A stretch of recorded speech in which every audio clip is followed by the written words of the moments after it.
निवडणूक आयोगाविरोधात आज विरोधकांचा सत्याचा मोर्चा निघणार आहे। मतचोरी मतदार याद्यांमधील घोळाविरोधात विरोधकांनी एल्गार पुकारलेला आहे।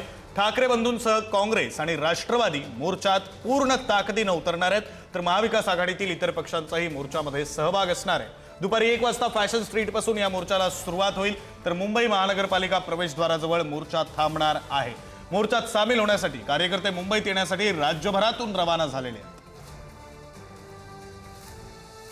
मोर्चा नेमका कशासाठी निघतोय, काय नेमक्या मागण्या आहेत, काय कारणं आहेत, आपण समजून घेऊया।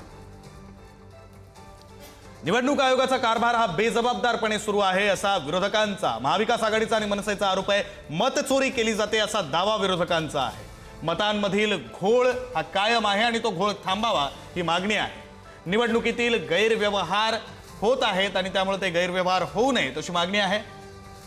तर मोर्चामध्ये कोण कोण सहभागी होणार आहे? ठाकरेंच्या शिवसेनेकडून पक्षप्रमुख उद्धव ठाकरे, मनसे अध्यक्ष राज ठाकरे, काँग्रेसचे नेते सहभागी होत आहेत, तर शरद पवारांच्या राष्ट्रवादीचे अध्यक्ष शरद पवार स्वतः, शेकापचे जयंत पाटील, डावे पक्ष आणि महाविकास आघाडीतले इतर घटक पक्ष हे सारे पक्ष, त्या पक्षांचे नेते या मोर्चामध्ये सहभागी होणार आहेत। सत्याच्या मोर्चाचा मार्ग कसा असेल तर फॅशन स्ट्रीट पासून सुरुवात होईल, पुढे मेट्रो सिनेमाकडे हा मोर्चा येईल, मेट्रो सिनेमापासून उजव्या हाताला हा मोर्चा वळेल, सरळ गेलं की पुढे मुंबई महानगरपालिकेचं मुख्यालय आहे, त्याच्या प्रवेशद्वारावर जाऊन हा मोर्चा थांबेल। याच परिसरामध्ये छत्रपती शिवाजी महाराज टर्मिनस, आझाद मैदान हा सगळा भाग सुद्धा आहे आणि तिथं जाऊन मोर्चा थांबेल।